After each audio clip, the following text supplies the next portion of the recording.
தக்காளி சட்னியும் ராகி தோசையும் பண்ண போகிறோம். அதில் போட்டுக்கலாம். கொஞ்சம் எண்ணெய் காஞ்சிடுச்சு. கொஞ்சம் போல் கடுகு போட்டுக்கலாம். கொஞ்சம் உளுந்து போட்டுக்கலாம்.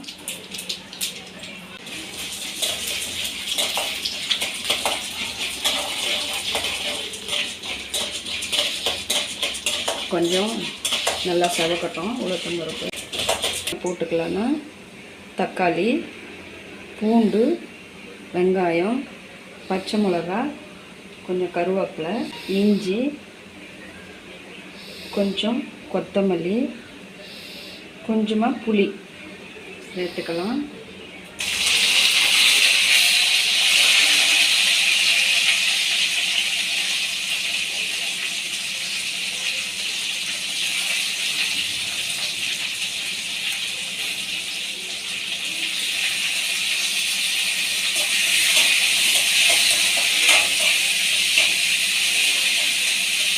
நல்லா வதக்கிக்கலாம்.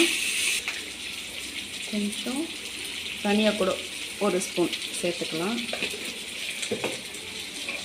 அது எண்ணெயிலே வதங்கட்டும். இப்போ கொஞ்சம் பூண்டு போட்டுக்கலாம். பூண்டு இஞ்சியும் போட்டுக்கலாம். கொஞ்சம் அதை கொஞ்சம் வதங்கட்டும்.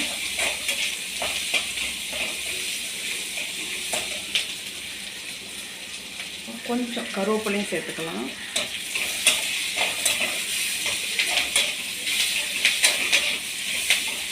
இப்போ கொஞ்சம் தக்காளி சேர்த்துக்கலாம். ஒரு 4 தக்காளி தேவையான அளவுக்கு நம்ம ஒரு 4 தக்காளி சேர்த்துக்கலாம்.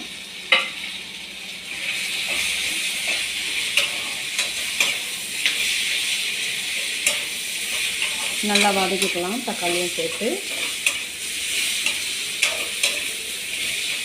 கொஞ்சம் உப்பு சேர்த்து உப்பு கொஞ்சம் சேர்த்துக்கலாம். சீக்கிரம் வதங்கிடும்.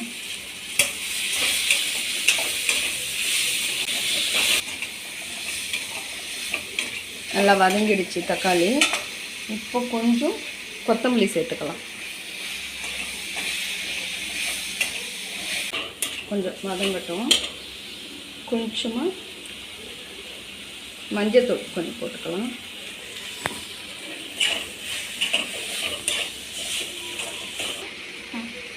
ஸ்டவ் ஆஃப் பண்ணிடலாம். நல்லா வதங்கிடுச்சு. கொஞ்சமாக புளி சேர்த்துக்கலாம். அது ஒரு லைட்டாக கொஞ்சம் தொலைக்கலாம். இப்போது கொஞ்சம் ஆற வச்சு அரைச்சிக்கலாம்.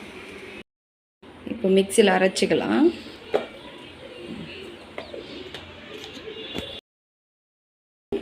தாளிச்சிக்கலாம். கொஞ்சம் தண்ணி விட்டுக்கலாம். ஏற்கனவே நான் கடுகு போட்டு தாளிச்சிருக்கேன். திரும்ப வேணா ஒன்ஸ் தாளிச்சிக்கலாம். கொஞ்சம் நம்ம எண்ணெய் ஊற்றிக்கலாம். கொஞ்சமாக போதும். ஒரு ஸ்பூன் கடுகு போட்டுக்கலாம். கருவேப்பிலை போட்டுக்கலாம். கொஞ்சம் போதும். ஆஃப் பண்ணிடலாம். கொஞ்சம் மிக்ஸ் பண்ணிவிட்டு ராகி தோசை செஞ்சிடலாம். ராகி தோசை செஞ்சிடலாம்.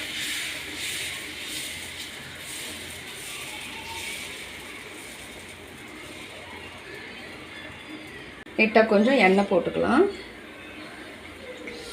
திருப்பிக்கலாம்.